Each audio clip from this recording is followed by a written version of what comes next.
आखिरकार अनु को एक नई नौकरी मिल जाती है। जब आर्या को यह बात पता चलती है कि अनु ने किसी दूसरी जगह काम पकड़ लिया है, तो उसे बहुत बुरा लगता है। उसे यह नहीं मालूम होता कि जिस पार्टी का आयोजन उसके घर पर हो रहा है, उसी में अनु अपनी माँ के साथ आने वाली है, क्योंकि अनु और उसकी फैमिली को मेहमानों के लिए खाना तैयार करने की जिम्मेदारी दी गई है। घर में पार्टी की तैयारियां जोरों पर होती हैं।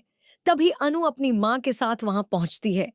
जैसे ही अनु को पता चलता है कि यह घर किसी और का नहीं बल्कि आर्या सर का है, वह चौंक जाती है। वहीं जब आर्या अनु को अपनी मां के साथ वहां देखता है और जानता है कि वह अब किसी और जगह नौकरी कर रही है, तो उसे गुस्सा आता है।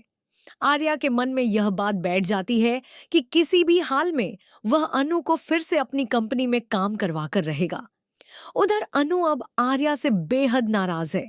उसका दिल टूट चुका है और वह उससे बात तक नहीं करना चाहती। उसे लगता है कि आर्या ने उस पर भरोसा नहीं किया, लेकिन हकीकत में आर्या ने उस पर पूरा विश्वास किया था और अब वह सच्चाई का पता लगाने की कोशिश करता है। आर्या को अंततः यह समझ आता है कि इन सब गलत फहमियों के पीछे मीरा का हाथ है। जब यह बात साफ होती है, तो आर्या मीरा से बेहद नाराज हो जाता है। पहले तो वह उसे मौका देता है कि वह अपनी गलती मान ले, लेकिन मीरा सच स्वीकार नहीं करती। आखिर में जब सारी सच्चाई सामने आती है, तो आर्या का गुस्सा फूट पड़ता है। वह मीरा को डांटते हुए कहता है कि अब उसे इस घर और कंपनी दोनों से निकल जाना चाहिए।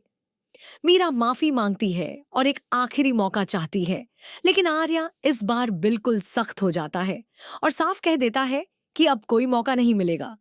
इस पूरे घटनाक्रम में एक तरफ आर्या को अपनी गलत फहमी का एहसास होता है, तो दूसरी तरफ अनु का मन भी टूट चुका होता है।